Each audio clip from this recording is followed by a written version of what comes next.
Was your baby recently diagnosed with torticollis? Well, in this video, I'm going to show you your first step to stretching your baby's neck to treat that torticollis. Hello parents, my name is Dr. Tim, pediatric physical therapist, and welcome to Tummy Time Academy. First off, for any parents out there who suspect that their baby does have torticollis because they tend to hold their head in this rotated one-way direction and then tilted the opposite direction, especially noticed like during a photo shoot or pictures or something like that. And if you haven't talked with your pediatrician about this yet, I urge you, get on the phone right now, make an appointment and schedule with your pediatrician to get this checked out. Long story short, the longer you wait to treat torticollis, the worse the outcomes become. So now that you've made your appointment with your pediatrician, why don't we work together and figure out what the first step to treating your baby's torticollis is. And so what we're gonna do is just break down an example. Let's say we have a baby who loves to swing in her mama-roo, and the mama-roo is gonna be in the living room.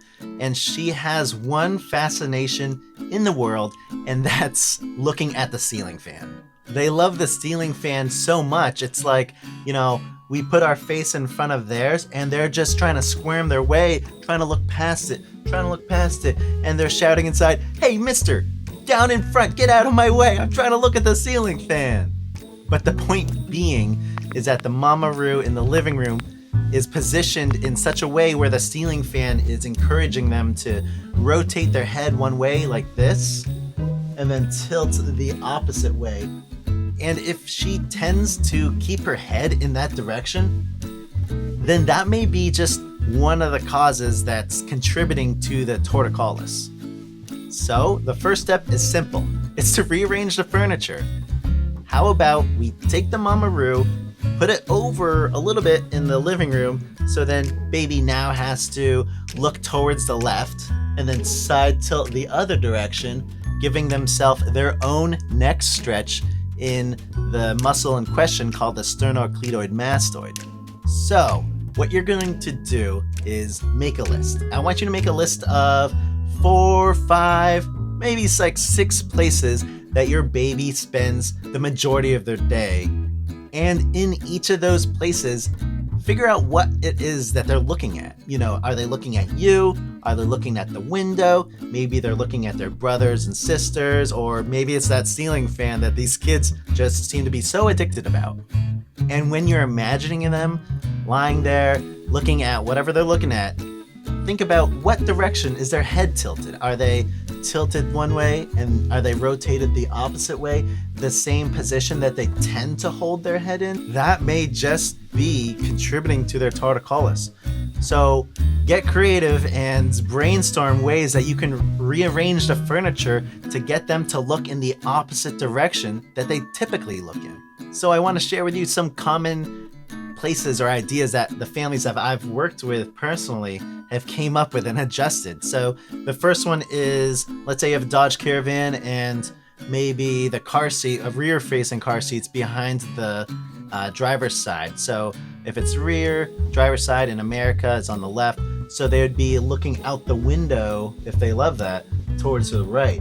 And we want to encourage them to look towards the left. So I know it's a lot of work, but I've coached these families on why don't we just change the car seat over on the other side behind the passenger side of the car, so then they have to rotate their head, if they love the window so much, towards the left, giving them that self-stretch to the sternocleidoid mastoid. Another idea is maybe at dinner time or perhaps breakfast time, baby sitting at the high chair at the dining table and she just loves watching dad mow down on spaghetti. Yeah, it's spaghetti, dinner, breakfast, whatever. It's spaghetti.